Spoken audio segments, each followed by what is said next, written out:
Shalom saudara yang dikasihi Tuhan. Kembali kita akan melanjutkan pelajaran The Secret of 2 Yohanes. Kita sudah masuk di dalam ayat yang ke-10 dan kita akan lanjutkan sampai ayat yang ke-11. Saya akan bacakan dulu dalam terjemahan King James Indonesia ayat yang ke-10. Jika seorang datang kepadamu dan tidak membawa ajaran ini, ajaran apa? Ajaran ayat sebelumnya, doktrin Kristus. Janganlah menerima dia di dalam rumahmu. Tegas ya. Kalau gak sepaham dengan gak percaya doktrin Kristus, jangan menerima dia dalam rumahmu. Dan jangan memberi salam kepadanya. Masuk rumah dilarang. Bahkan lebih dari itu, memberi salam aja tidak boleh. Ayat 11. Sebab ia yang memberi salam kepadanya itu mengambil bagian di dalam perbuatannya yang jahat. Nah, hari ini kita akan belajar jangan menerima paham yang lain.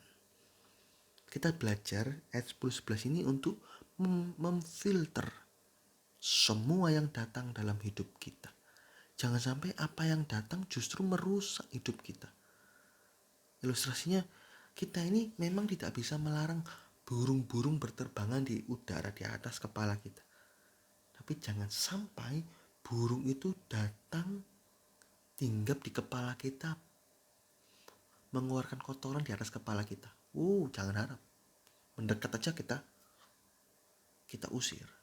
Demikian juga setiap hal yang beredar di sekitar kita tidak bisa kita tahan. Tak bisa. Pergolakan dosa gak bisa kita tahan.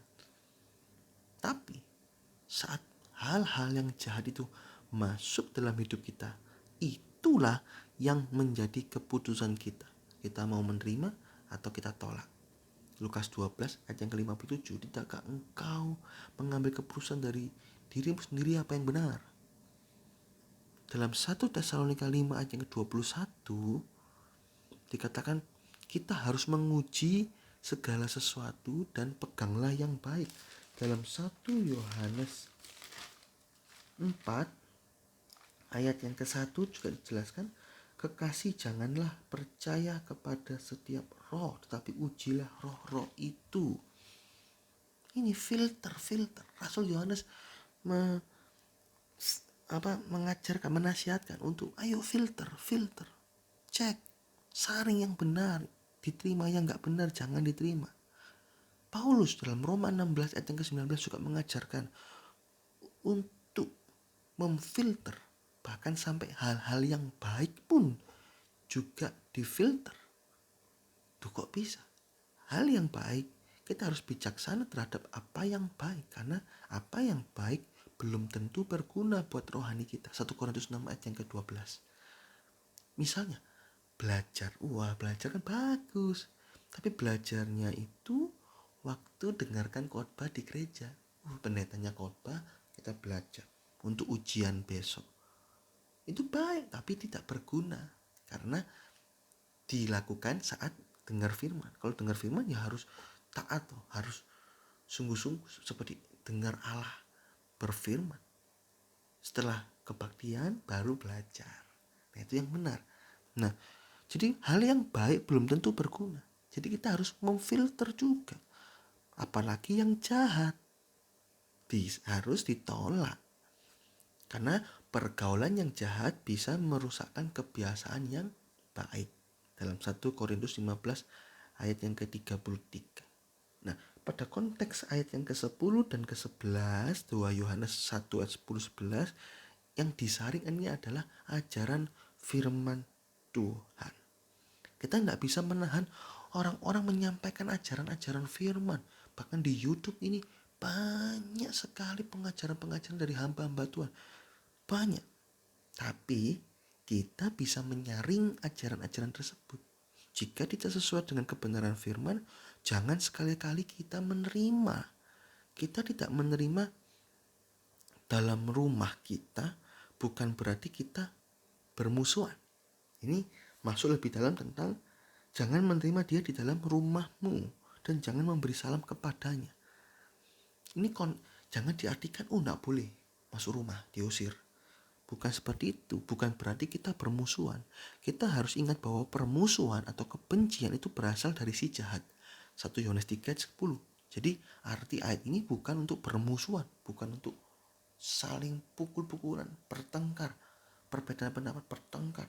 Nggak boleh masuk rumah, diusir, kita nggak mau hubungan, putus hubungan. Tidak seperti itu. Itu bertentangan dengan ayat-ayat firman Tuhan yang mengatakan bahwa tidak boleh ada kebencian. Ya, apa sih maksudnya tidak boleh menerima di dalam rumah kita? Apa artinya?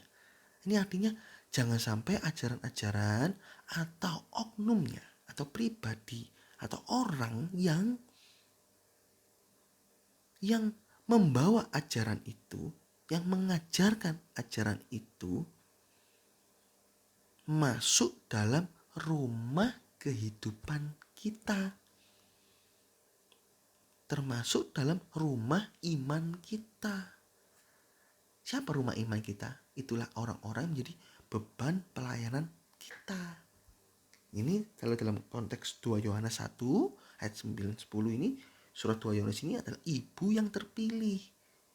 Pemimpin rohani gembala sidang harus memfilter orang-orang yang boleh khotbah di gerejanya, sehingga jangan sampai anggota-anggotanya ini salah makan. Makanya duri bukan daging ikan. Hati-hati saudaraku. Jadi artinya jangan menerima dia dalam rumah. Jangan sampai ajaran-ajaran atau orang yang menyampaikan ajaran itu masuk dalam kehidupan rohani kita, masuk dalam kehidupan rumah iman kita, yaitu orang-orang yang menjadi beban pelayanan kita. Hati-hati. Kadang saya lihat ada orang-orang yang gampang-gampang undang sana undang sini tanpa melihat background. Saya melihat ada diundang hamba Tuhan, loh tapi kok belajarnya kungfu, loh kan gak cocok. Belajar kekerasan sama kok diundang masuk dalam untuk khotbah, belajar karate, guru karate, tapi juga guru firman. Loh kan gak cocok. Lu ngapain diundang masuk dalam gereja? Itu gak cocok. Gak boleh. Orang yang berdalam Tuhan bukan bela diri. Allah yang membela kita. Kita gak perlu belajar karate. Itu malah nanti belajar kekerasan, membuat hati lebih keras, saudaraku.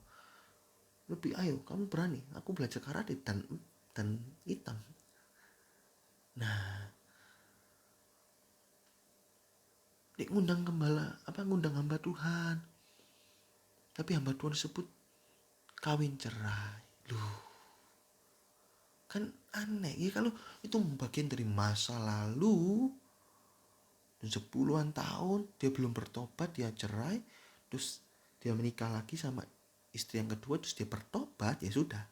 Kata 1 Korintus 7, ya sudah, kamu tinggal tetap dalam keadaanmu, ya oke. Dia sungguh-sungguh dalam Tuhan, ya oke. Tapi kalau di tengah-tengah perjalanan dia sendiri orang Kristen, tiba-tiba hamba Tuhan tersebut cerai, terus kawin lagi, terus kita izinkan khotbah, lu kan gak pantas, saudaraku. Sedangkan firman Tuhan sendiri aja mengajarkan tidak boleh cerai di dalam hal apapun, dalam alasan apapun, kecuali kematian. Kok kita ngundang orang yang melakukan pelanggaran firman? Kan gak cocok. Oleh karena itu hati-hati. Ini bicara juga pada pemimpin-pemimpin. Jangan hanya pinter khotbah, tapi gak pinter melakukan firman. Hati-hati. Ada hamba Tuhan kalau mau undang orang lain, dia lihat YouTube-nya, dia lihat kaset khotbahnya. Oh iya, oke, pengajarannya oke, diundang. Itu benar, itu yang benar, saudaraku. Jangan terkenal, asal enak diundang, ternyata backgroundnya gak benar. Hati-hati. Nanti ngeracun, saudaraku. Meracuni rumah iman kita, meracuni pribadi kita.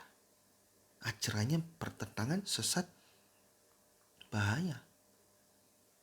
Ya, itu saudara, kita harus terbeban akan domba-domba yang menjadi beban pelayanan kita. Jangan biarkan domba-domba tersebut diracuni. Gak apa-apa, sedewasa kok. Nggak bisa. Gembala sidang, Ibrani 13 ayat 17. Itu memberi pertanggungjawaban. Ibrani 13 ayat 7 dan ayat 17. Memberi pertanggungjawaban, saudara. Jadi jangan biarkan, filter. Siapa yang boleh masuk khotbah di gereja untuk khotbah dalam persekutuan, untuk memberi makan domba-domba saya? Filter. Yang baik boleh masuk, yang gak baik jangan. Itu rumah iman. Kita juga dalam rumah rohani kita, siapa yang boleh masuk memberi pengajaran dan kita terima?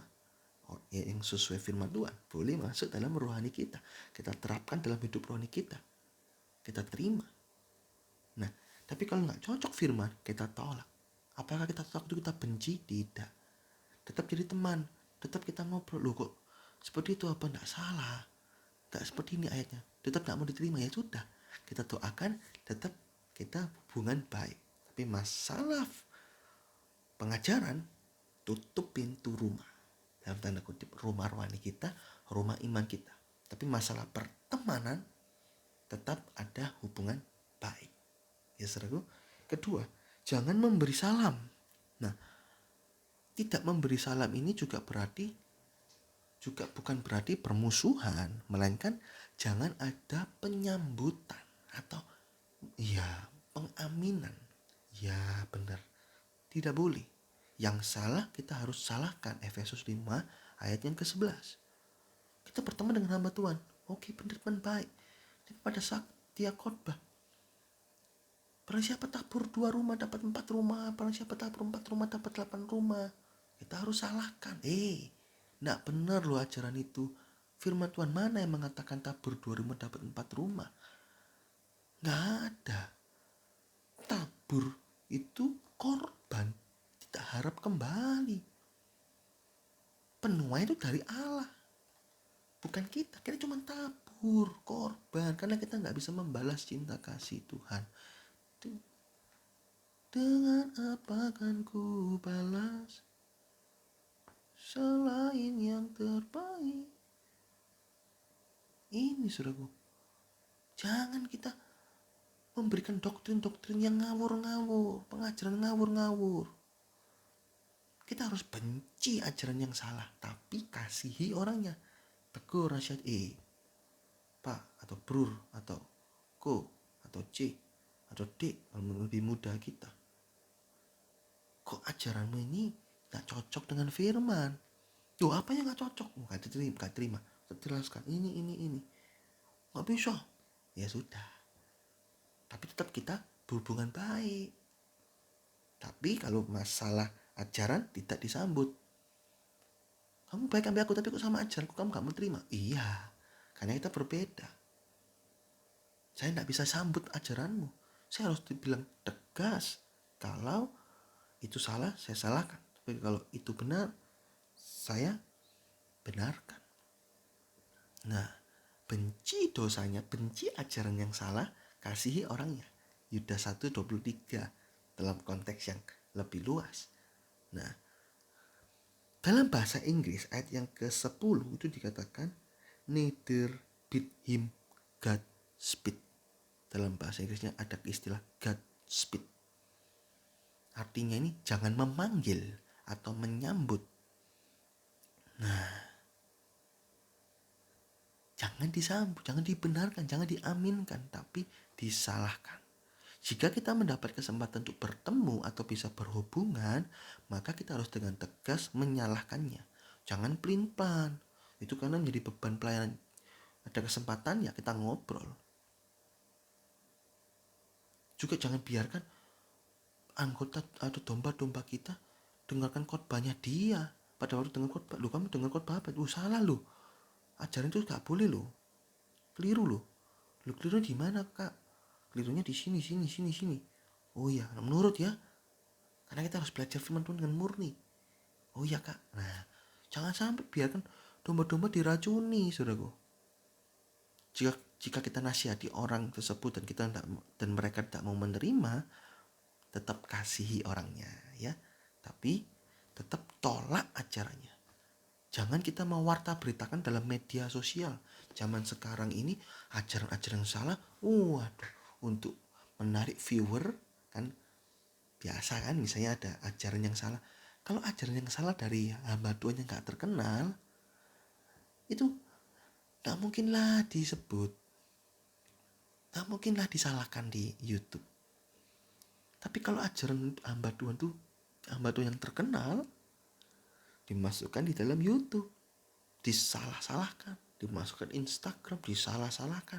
Supaya apa? Supaya menarik peminat. Ini kan motivasinya salah.